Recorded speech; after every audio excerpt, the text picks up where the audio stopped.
ल खाना पनि पाक्यो है। अब खाना खानु पऱ्यो। एक्लै छौँ के गर्ने यार, विरक्त लाग्छ कहिलेकाहीँ त। तर के गर्नु,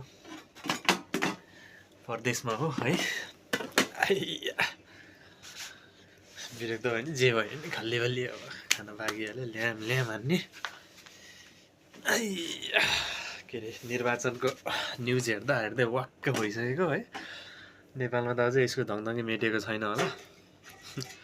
बिचरा कुलमानले गर्दा अहिलेसम्म पनि तामाङहरूले गाली खाइरहेछन् है।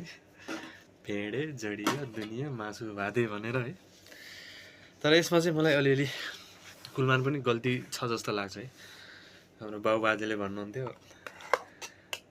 के अरे, तामाङहरू एकैचोटि ठुलो भाग खोज्छन् भन्थ्यो।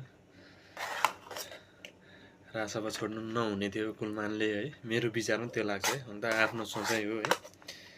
अचम्मको कुरा यहाँ के भनेदेखि, हिजो चुनाव हुनुभन्दा अगाडिसम्म चाहिँ के अरे, अरू पार्टीको लागि भोट माग्दा हिँड्नेहरूले पनि उल्टो गाली गरिरहेछ क्या। कहिले पनि चिनको लागि भोट नमाग्नेहरू पनि। एक्लै हाँस्छु त्यस्तो हेर्दा चाहिँ है। त्यस्तो भिडियोहरू आउँदा चाहिँ अचम्म छ दुनियाँ है। खै के को लागि त्यस्तो गरे थाहा भएन है। जेसुकै खालि बेली अब आफ्नो पालामा केही परिवर्तन होला जस्तो छैन। अब नाति पलातीको पालामा चाहिँ केही होला कि भनेको। आफ्नो त परदेशमै जिन्दगी बित्ने भइहाल्यो। अब आफैले दोष दिउँ या अब हाम्रो पुरानो भनौँ त राजनैतिक पार्टीहरूले दोष दिउँ।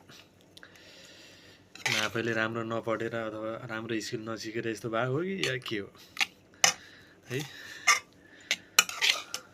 के गर्नु, ल खाना खाने भाइ आउनु हो साथीहरू, खाना खानातिर लागेको।